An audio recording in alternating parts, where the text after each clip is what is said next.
ॐ त्र्यम्बकं यजामहे सुगन्धिं पुष्टिवर्धनम् उर्वारुकमिव बन्धनान् मृत्युर्मोक्षयाम्यमृतः।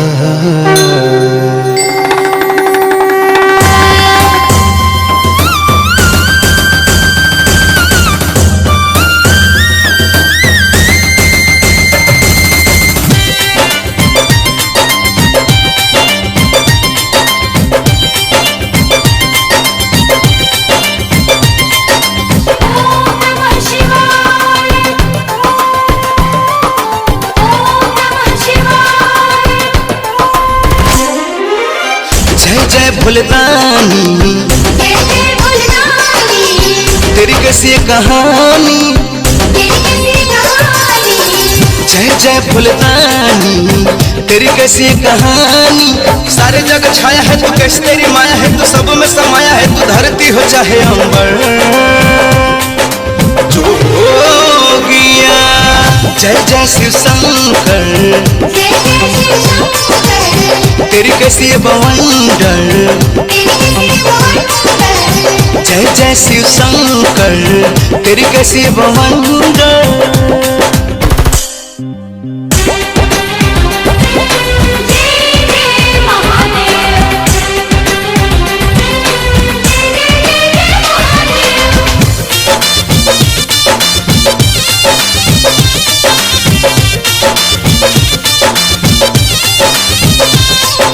जटा में तेरी गंगा विराजे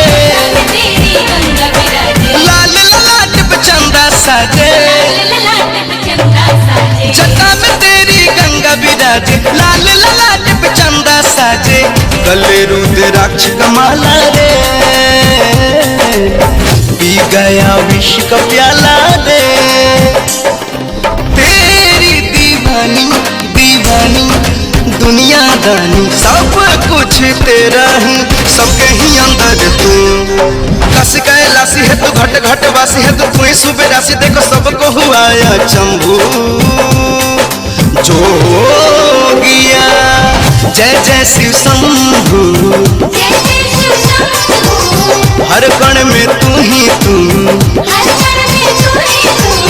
जय जय शिव शंभू हर कण में तू ही तू।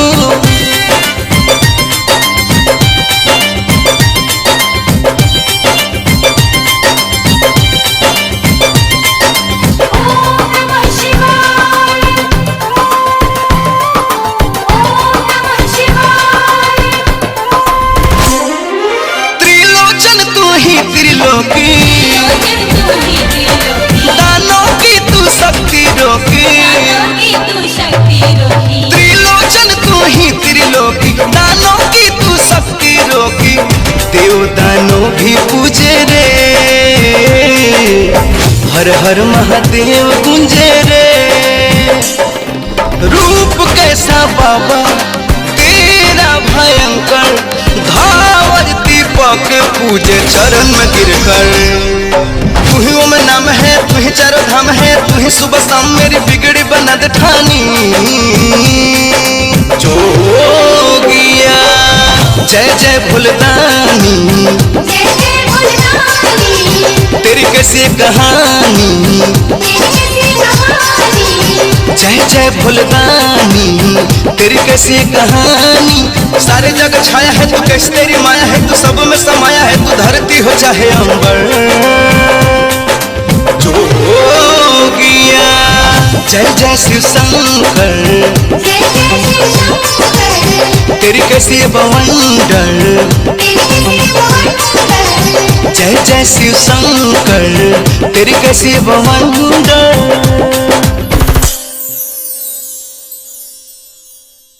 जय जय भोलेदानी तेरी कैसी कहानी।